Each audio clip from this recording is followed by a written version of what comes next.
Salam değerli izləyicilər, 25 noyabr 2025-ci il hərbi xidmət müddəti 6 ay azaldılıb. Xəbərə keçməzdən öncə burada üstəgəl işarəsinə vurub xəbəri axıra qədər izləyə bilərsiniz.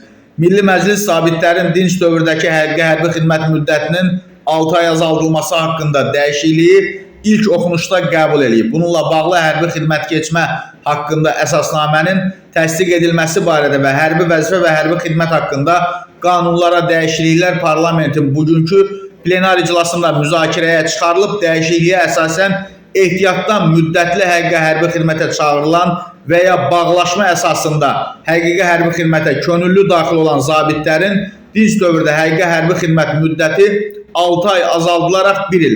Hazırda həmin müddət il yarımdır və 1 il müəyyən ediləcək. Layihədə həmçinin qeyd olunur ki, müddətli həqiqi hərbi xidmət dövründə zabit hazırlığı kursunu müvəffəqiyyətlə bitirərək zabitlərin həqiqi hərbi xidmətə könüllü daxil olan ali təhsilli müddətli həqiqi hərbi xidmət hərbi qulluqçularına leytinant hərbi rütbəsi veriləcək.